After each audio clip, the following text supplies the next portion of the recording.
dal leen ak jàmm ci AGT News chaîne bi leen di jox xibaar yi wér te wóor abonné leen ngir dara bañ leen a raw.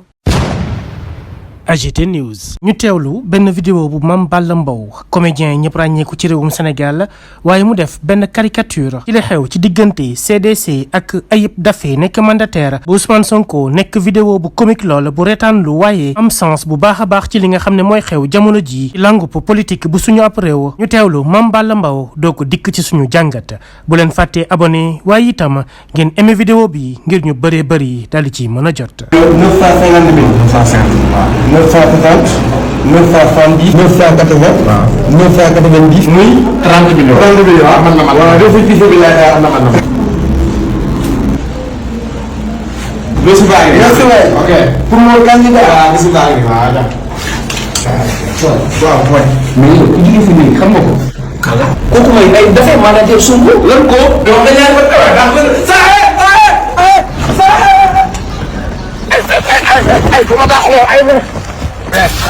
kaa ma jox ko service nga jox ko sama 30. bëgguma 30 millions. bëgguma dàq bëgguma 30 millions dàq. man dana am fan. ay man ngay xale.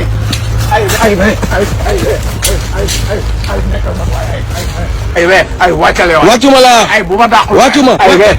wàccuma. wàccal jox ma sama la. jox ma sama ay bu ma dàq. ay man ngay xale. AGT News. tension électorale yi am ci réewum Sénégal waa caisse de dépôt et de consignation ñu gën leen xam ci CDC ñu ngi ciy dox ay jéego yu doy waar ñëpp xam nañ ne seen politique bu Sénégal jamono ji théâtre la bu yéeme lool li ñu fiy gis mosu fee am loolu yëpp nag lenn képp moo ko waral muy mbirum Ousmane Sonko mi ñu bëgg xañ bokkam ci jongante yooyu lee moom mi nga xam ne amul sikki sàkk ne mooy le chef de l'opposition banxaasu démocratie bi nekkoon ci réewum Sénégal yëngatu na lool la waaye nag jot naa wane itam rôle bi nga xam ni CDC ñu ngi ko ciy joué muy waa caisse de dépôt et de consignation ñoom ñooñee teg ay jéego yu kenn mësut a gis loolu di wane tey dëggal encore une fois ni démocratie delloo ginnaaw ci réewum Sénégal mandataire Ousmane Sonko di Ayib Daffé jaare ko ci aw communiqué am na ay kàddu yu mu jot a yëkkati jëmale ko ci mbir mi wane aw njàqareema ci lépp loo xam ne dafa ñeel wàllum respecté constitution ak code électoral ci processus bi ñu nekk ñeel dépôt wu caution wu 30 millions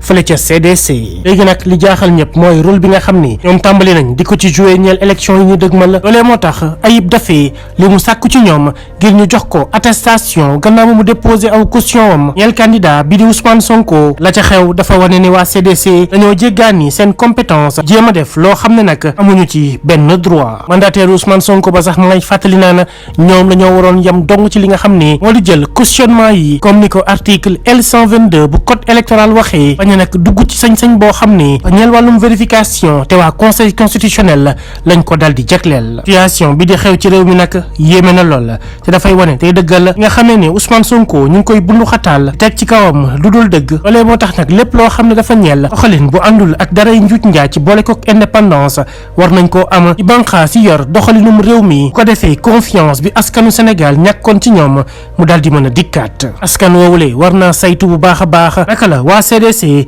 nekkee di dugal seen loxo ci situation bi nekk di xew ci réew mi jamono ji waaye itam war naa xippi ay gëtam di xool naka la ñuy def ba jongante atum 2024 yooyu lee mën a am ci anam bu démocratique waaye itam kenn bañ cee dugal loxoom ci anam bu jaarul yoon mu nekk ay kàddu yi Pape Alé Niang taxaw tem ngir xeex lépp lu ñeel wàllum démocratie am ci réewum Sénégal waaye itam jongante yi atum 2024 yu jaar yoon tegu ci dëgg bañ a am daray njuuj njaay ci boole kook ñëpp daal di ciy bokk bu ko defee askanu Sénégal mën a tànnal boppam kii nekk juróomeelu président wam. AGT News. Tension électorale au Sénégal, le rôle trouble de la caisse de dépôt et de consignation. La scène politique sénégalaise est le théâtre de tensions exacerbées autour de la candidature de Ousmane Sonko, le chef de l'opposition.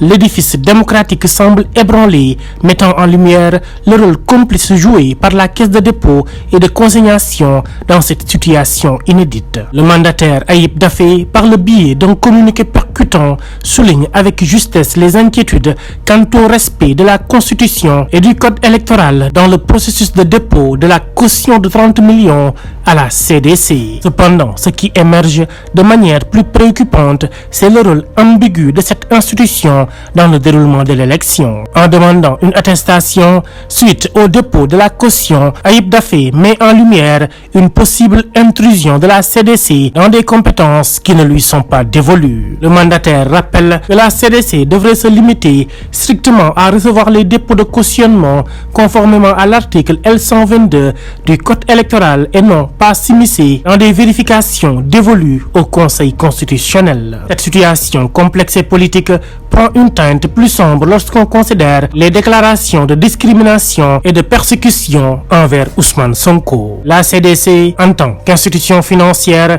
ne devrait pas être complice d'une éventuelle interférence politique. Il est impératif de mettre en lumière et d'interroger le rôle joué par la CDC dans cet épisode. Les principes de transparence et d'indépendance des institutions doivent être réaffirmés pour restaurer la confiance des citoyens. Dans cette période cruciale, le Sénégal doit examiner de près comment la CDC a contribué à cette situation inédite et s'assurer que les élections à venir se déroulent dans le strict respect des règles démocratiques sans aucune ingérence indue. Des propos de Pape Alé Niang, toujours debout pour se battre contre l'injustice que subissent les Sénégalais tout en réclamant une élection présidentielle inclusive, libre et démocratique transparente pour que ces derniers puissent choisir en toute démocratie leur 5e président. AGT News.